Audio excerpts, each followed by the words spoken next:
नमस्कार भक्तों, आइए शिव महापुराण में प्रवेश करने से पूर्व सभी देवी देवताओं का आह्वान कर लिया जाए। गजाननं भूतगणाधिसेवितं कल्पितजम्बूफलचारुभक्षणं उमासुतं शोकविनाशकारकं नमामि विघ्नेश्वरपादपङ्कजं नीलाम्बुजामलकोमलांगं सीतासमारूपितवामभागं पाणिमहाशयं नमामि रामं रघुवंशनाथं कर्पूरगौरं करुणावतारं संसारसारं भुजगेन्द्रहारं सदा वसन्तं हृदयाय विन्दे भवानी चैतं नमामि। त्वमेव माता च पिता त्वमेव बन्धुश्च सखा त्वमेव बन्धुश्च सखा त्वमेव विद्याद्रविणं त्वमेव सर्वं मम देवदेव गुरुर्ब्रह्मा गुरुर्विष्णु गुरुर्देव महेश्वर साक्षात परब्रह्म तस्मै श्री गुरुवे नमः। आनंदी आनंद कर सब संकट जो सेवक शरण पड़े सदा रहे भरपूर। तुम दाता हम मांगता दिया तुम्हारी खाया, तुम ऐसी जगदाता माता छोड़ तुम्हें और की सदा जाए। सदा भवानी दाई सिद्धि करे गणेश पंचदेव रक्षा करे ब्रह्मा विष्णु महेश। सर्वे भवन्तु सुखिनः सर्वे सन्तु निरामया सर्वे भद्राणि पश्यन्तु मा कश्चित् दुःखभाग् भवेत्। हम कथा सुनाते हैं किसकी? शिव शंकर की। जिसे श्रवण कर मिट जाती है, जिसे श्रवण कर मिट जाती है, जन्म जन्म की व्यथा वही है शिव शंकर की कथा। यही है भोले बाबा की कथा। नमः शिवाय, ओम नमः शिवाय। भक्तों, कल हमने 14वां अध्याय पढ़ा था ना। आज हम 15वें अध्याय में प्रवेश करते हैं, जिसमें विविध दीक्षा का निरूपण, शक्तिपात की आवश्यकता तथा उसके लक्षणों का वर्णन, गुरु का महत्व, ज्ञानी गुरु से हुई मोक्ष की प्राप्ति और गुरु के द्वारा ही शिष्य की परीक्षा लेंगे। श्री कृष्ण बोले, भगवान आपने मंत्र का महात्मा तथा उसके प्रयोग का विधान बताया तो साक्षात वेद के तुल्य है। अब मैं उत्तम शिव संस्कार की विधि सुनना चाहता हूँ, जिसे मंत्र ग्रहण के प्रकरण में आपने कुछ सूचित किया था, वह बात मुझे भूली नहीं है अभी तक का। तो उपमन्यु बोला, अच्छा, मैं तुम्हें शिव द्वारा कथित परम पवित्र संस्कार का विधान बता रहा हूँ, जो समस्त पापों का शोधन करने वाला है। मनुष्य जिसके प्रभाव से पूजा आदि में उत्तम अधिकार प्राप्त कर लेता है, उस षट शोधन कर्म को संस्कार कहते हैं। संस्कार अर्थात शुद्धि करने से ही उसका नाम संस्कार है। यह विज्ञान देता है और पाश बंधन को क्षीण करता है, इसलिए इस संस्कार को ही दीक्षा भी कहते हैं। शिव शास्त्र में परमात्मा शिव ने शांभवी, शाक्ति और मांत्री 3 प्रकार की दीक्षा का उपदेश बताया। गुरु के दृष्टिपात मात्र से, स्पर्श से तथा संभाषण से भी जीव को जो तत्काल पाशों का नाश करने वाली संज्ञा सम्यक बुद्धि प्राप्त होती है ना, वह शांभवी दीक्षा कहलाती है। उस दीक्षा के भी 2 भेद हैं, तीव्र और तीव्रतरा। पाशों के क्षीण होने में भी जो शीघ्रता या मंदता होती है, उसी के भेद से ये 2 भेद हैं। जिस दीक्षा से तत्काल सिद्धि अशांति प्राप्त होती है, वही तीव्रतरा मानी गई है। और जीवित पुरुष के द्वारा पाप का अत्यंत शोधन करने वाली जो दीक्षा होती है, उसे तीव्र कहा गया है।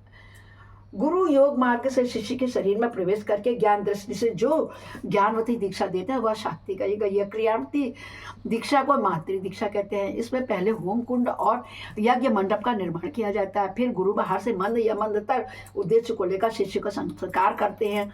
शक्तिपात के अनुसार शिष्य गुरु के अनुग्रह का भाजन होता है। शैव धर्म के अनुसार शक्तिपात मूलक है, अतः संक्षेप में उसके विषय में निवेदन किया गया है। जिस शिष्य को मैं गुरु की शक्ति का पात नहीं हुआ है, उसमें शुद्धि नहीं आती है, और उसमें न तो विद्या, न शिवाचार, न मुक्ति और न सिद्धियाँ ही होती है। अतः प्रचुर शक्तिपात के लक्षणों को देखकर गुरु ज्ञान अथवा क्रिया के द्वारा शिष्य का शोधन करे। जो मोहवश इसके विपरीत आचरण करता है, वह दुर्बुद्धि नष्ट हो जाता है। अतः गुरु सब प्रकार के शिष्य का परीक्षण करे। उत्कृष्ट बोध और आनंद की प्राप्ति का ही शक्तिपात का लक्षण है, क्योंकि वह परमाशक्ति प्रबोधानंद रूपणी है। आनंद और बोध का लक्षण है अंतःकरण में सात्विक विकार। जब अंतःकरण द्रवित होता है, तब बाह्य शरीर में कंप, रोमांच, स्वर विकार, नेत्र विकार और अंग विकार प्रकट होते हैं। शिष्य भी शिव पूजन आदि में गुरु का संपर्क प्राप्त करके अथवा उनके साथ रह करके उनमें प्रकट होने वाले उन लक्षणों से गुरु की परीक्षा करते हैं। शिष्य गुरु का शिक्षण ही होता है और उसका गुरु के प्रति गौरव होता है। इसलिए सर्व सर्वथा प्रयत्न करके शिष्य ऐसा आचरण करे जो गुरु के गौरव के अनुरूप हो। जो गुरु है वह शिव कहा गया है और जो शिव है वह गुरु माना गया। बोलो शंकर भगवान की जय हो। विद्या के आकाश में शिव ही गुरु बनकर विराजमान है। जैसे शिव है वैसी विद्या है, जैसी विद्या है वैसे गुरु हैं। शिव विद्या और गुरु के पूजन से समान फल मिलता है। शिव सर्वदेवात्मक है और गुरु सर्वमंत्र है। अतः संपूर्ण यत्न से गुरु की आज्ञा के शिरोधारी करना चाहिए। यदि मनुष्य अपना कल्याण चाहने वाला है और बुद्धिमान है तो वह गुरु के प्रति मन, वाणी और क्रिया द्वारा कभी मिथ्याचार, कपटपूर्ण बर्ताव न करे। गुरु आज्ञा दे या न दे, शिष्य सदा उनका हित और प्रिय करे। उनके सामने पीठ पीछे भी उनका कार्य करता रहे। ऐसे आचार संयोग युक्त गुरु भक्त और सदा मन में उत्साह रखने वाला जो गुरु का प्रिय कार्य करने वाला शिष्य होता है वही शैव धर्मों के उपदेश का अधिकारी होता है। यदि गुरु गुणवान, विद्वान, परमानंद का प्रकाशक, तत्ववेत्ता और शिव भक्त है तो वही मुक्ति देने वाला है, दूसरा कोई भी नहीं। ज्ञान उत्पन्न करने वाला जो परमानंद जनित तत्व है उसे जिसने जान लिया है वही आनंद का साक्षात्कार करा सकता है। ज्ञान रहित नाम मात्र का गुरु ऐसा नहीं कर सकता। नौकाएं एक दूसरे को पार लगा सकते हैं किंतु क्या कोई शिला दूसरी शिला को तार सकती है? नाम मात्र के भी गुरु नाम मात्र के ही मुक्ति प्राप्त कर सकते हैं। जिन्हें तत्व का ज्ञान है वही स्वयं मुक्त होकर के दूसरों को ही मुक्त करते हैं। तत्वहीन को कैसे बोध होगा और बोध के बिना कैसे आत्मा का अनुभव होगा? जो आत्मानुभव से शून्य हुआ पशु कहलाता है। पशु की प्रेरणा से कोई पशुत्व को नहीं लांग सकता। अतः तत्व के पुरुष ही मुक्त और मोचक हो सकता है। अज्ञ नहीं हो सकता। समस्त शुभ लक्षणों से युक्त संपूर्ण शास्त्रों का ज्ञाता, सब प्रकार के उपाय विधान का जानकर होने पर भी जो तत्व ज्ञान से ही न उसका जीवन निष्फल है। जिस पुरुष की अनुभव पर्यंत बुद्धि तत्व के अनुसंधान में प्रवृत्त होती है उसके दर्शन, स्पर्श आदि से परमानंद की प्राप्ति होती है। अतः जिसके संपर्क से ही उत्कृष्ट बोध स्वरूप आनंद की प्राप्ति संभव हो, बुद्धिमान पुरुष उसी को अपना गुरु चुने, दूसरे को नहीं चुने। योग्य गुरु का जब तक अच्छी तरह ज्ञान न हो जाए तब तक विनयाचार, चतुर, मुमुक्ष शिष्यों का उनकी निरंतर सेवा करनी चाहिए। उनका अच्छी तरह ज्ञान सम्यक परिचय हो जाने पर उनमें सुस्थिर भक्ति करना चाहिए। जब तक तत्व का बोध न प्राप्त हो जाए तब तक निरंतर गुरु सेवन में लगा रहना चाहिए। तत्व को न तो कभी छोड़ें और न किसी भी तरह उसकी उपेक्षा ही करें। जिसके पास 1 वर्ष तक रहने पर शिष्य को थोड़े से भी आनंद और प्रबोध की उपलब्धि न हो वह शिष्य से छोड़कर दूसरे गुरु का आश्रय ले ले। गुरु को भी चाहिए कि वह अपने आश्रित ब्राह्मण जनित शिष्य को 1 वर्ष तक परीक्षा करे, क्षत्रिय शिष्य को 2 वर्ष तक और वैश्य को 3 वर्ष तक परीक्षा करे। प्राणों को संकट में डालकर सेवा करने वाले और अधिक धन देने आदि का अनुकूल प्रतिकूल आदेश देकर उत्तम जाति वालों को छोटे काम में लगाकर और छोटों को उत्तम काम में नियुक्त करके उनके धैर्य और सहनशीलता की परीक्षा करे। गुरु के तिरस्कार आदि करने पर जो भी विषाद को नहीं प्राप्त होते हैं वे ही संयमी, शुद्ध और शिव संस्कार कर्म करने योग्य होते हैं। जो किसी की हिंसा नहीं करते, सबके प्रति दयालु होते हैं, सदा हृदय में उत्साह रखकर सब कार्य करने के उद्यत होते हैं, अभिमान शून्य, बुद्धिमान और स्पर्धा रहित होकर के प्रिय वचन बोलते हैं, सरल, कोमल, स्वच्छ, विनयशील, सुस्थिर चित्त, सोचाचार से संयुक्त और शिव भक्त होते हैं। ऐसे आचार व्यवहार वाली द्विजातियों को मन, वाणी, शरीर और क्रिया द्वारा यथोचित रीति से शुद्ध करके तत्व का बोध कराना चाहिए। यह शास्त्रों का निर्णय है। शिव संस्कार कर्म में नारी का स्वतः अधिकार नहीं है। यदि वह शिव भक्त हो तो पति की आज्ञा से ही उस संस्कार की अधिकारिणी होती है। विधवा स्त्री का पुत्र आदि की अनुमति से और कन्या का पिता की आज्ञा से शिव संस्कार में अधिकार होता है। शूद्र, पतितों और वर्ण संकरण के लिए षट व सत शोधन शिव संस्कार का विधान नहीं है। वे भी यदि परम कारण शिव में स्वाभाविक अनुराग रखते हो तो शिव का चरणों तक लेकर अपने पापों को शुद्ध कर सकते हैं। शूद्र लोग, पतित लोग और वर्ण संस्कार हमारे हिंदुओं में होते हैं ना 16 संस्कार, उन सबका बताया गया कि अच्छे और गुरु से करना चाहिए।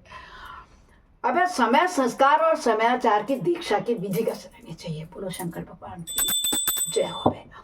उपमन्यु कहते हैं यदुनंदन नाना प्रकार के दोषों से रहित शुद्ध स्थान और पवित्र दिनों में गुरु पहले शिष्य का समय नामक संस्कार करे।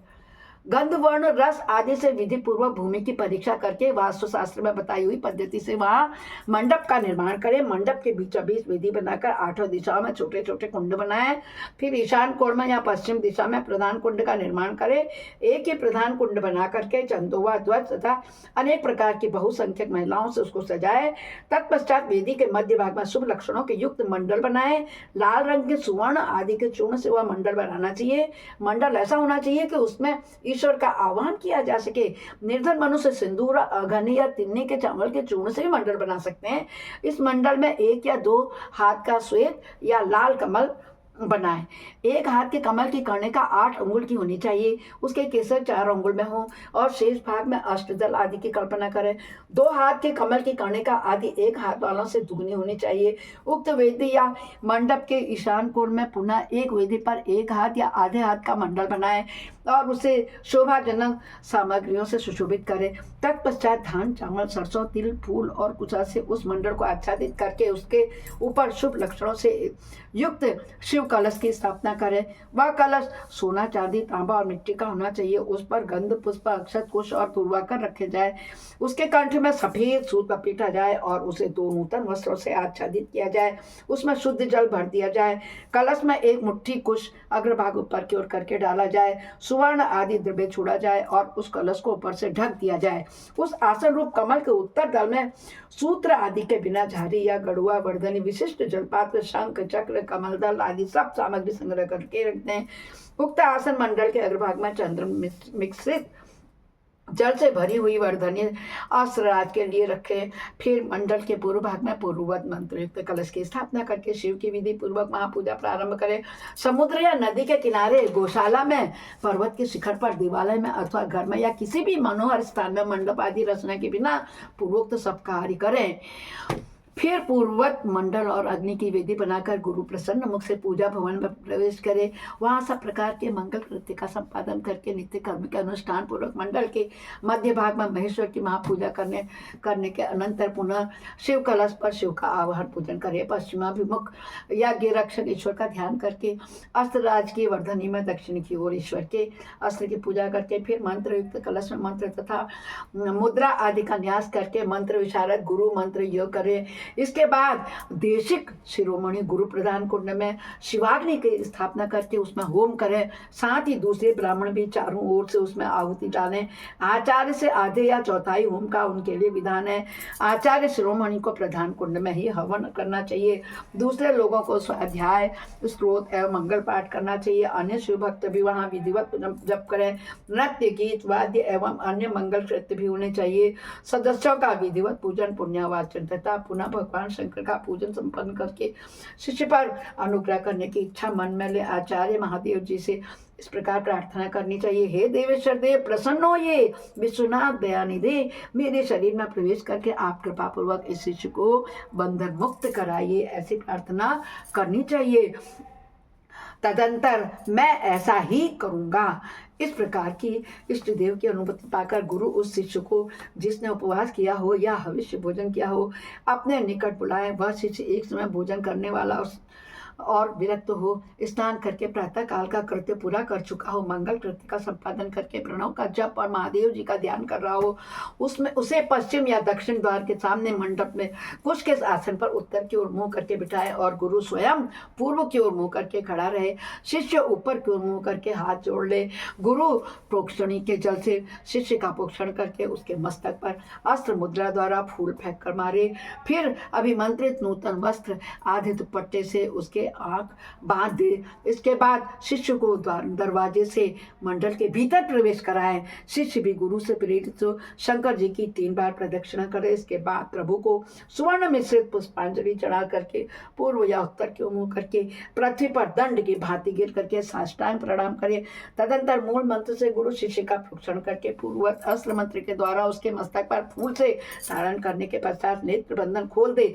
शिष्य पुनः मंडल की ओर देखकर हाथ जोड़ प्रभु प्रभु को प्रणाम करे। इसके बाद शिव स्वरूप आचार्य शिष्य को मंडल की दक्षिण अपने बाएं भाग में कुश के आसन पर बिछाए और महादेव जी की आराधना करके उसके मस्तक पर शिव का वर हाथ रखे। मैं शिव हूँ, इस अभिमान से युक्त गुरु शिव के तेज से संपन्न अपने हाथ को शिष्य के मस्तक पर रखे और शिव मंत्र का उच्चारण करे।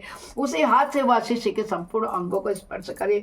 शिष्य भी आचार्य रूप से उपस्थित हुए ईश्वर को पृथ्वी पर गिरकर साष्टांग प्रदान करे। तदंतर जब शिष्य शिवाग्नि में महादेव जी की विधिवत पूजा करके 3 आहुति दे ले, तब गुरु पुनः पूर्ववत शिष्य को अपने पास बिठा ले। कुशों के अग्रभाग से उसका स्पर्श करते हुए विद्या या मंत्र द्वारा अपने आप को उसके भीतर अविष्ट कर दे।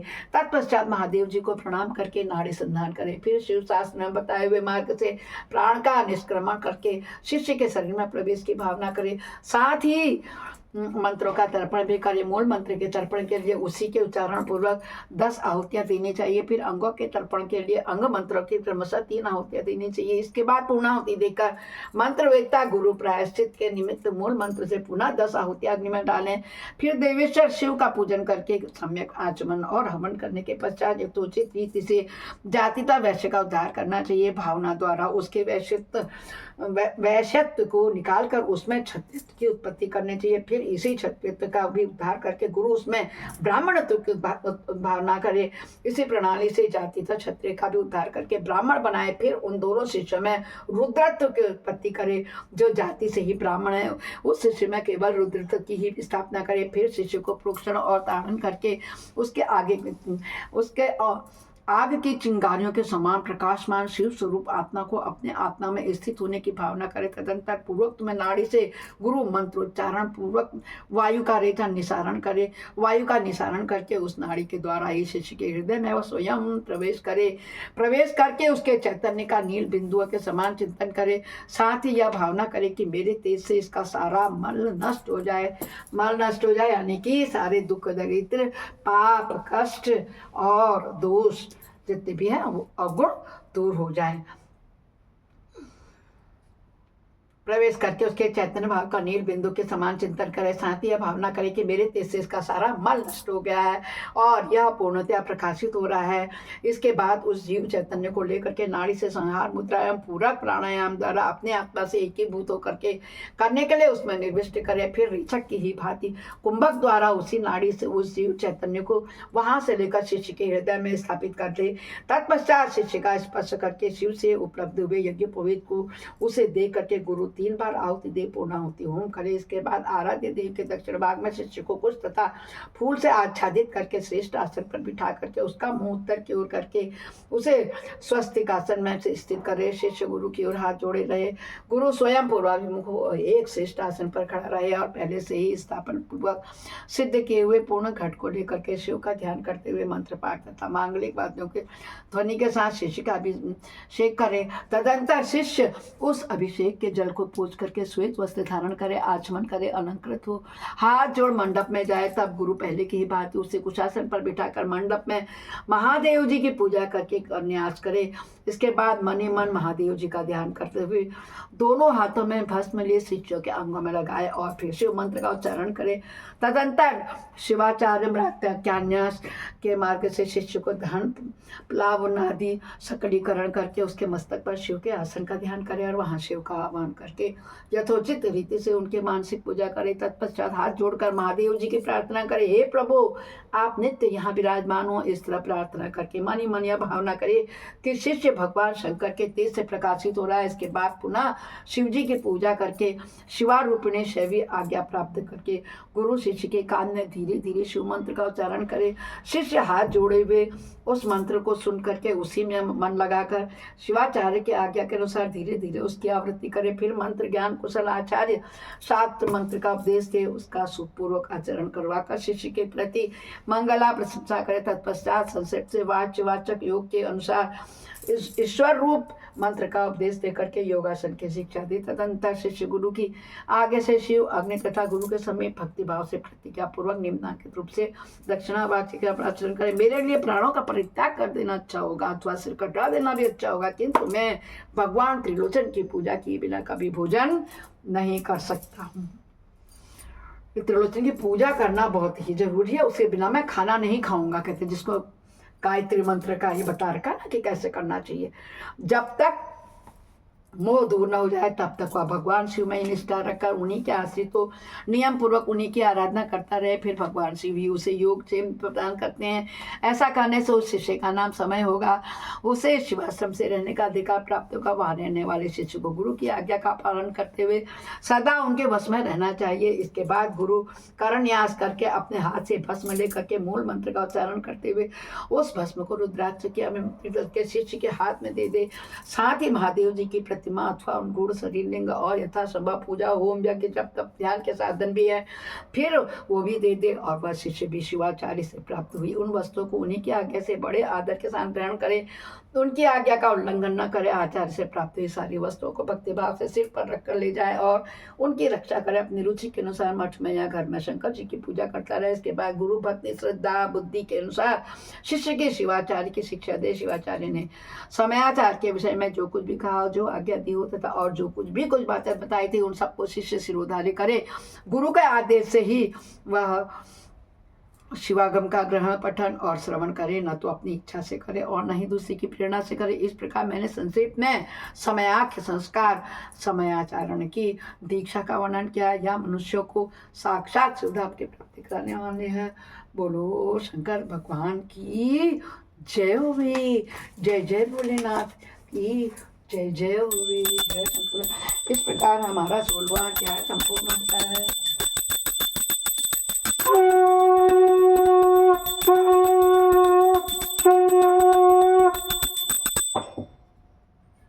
अपराध सहस्राणि क्रियन्ते अनिशम्या दास्वामि कृपामत्वां क्षम्यस्व परमेश्वर। आवाहनं न जानामि विसर्जनं पूजां च न जानामि क्षम्यतां परमेश्वर। मंत्रहीनं क्रियाहीनं भक्तिहीनं श्रीश्वर यत्पूजितं मया देवी परिपूर्णं तदस्मि।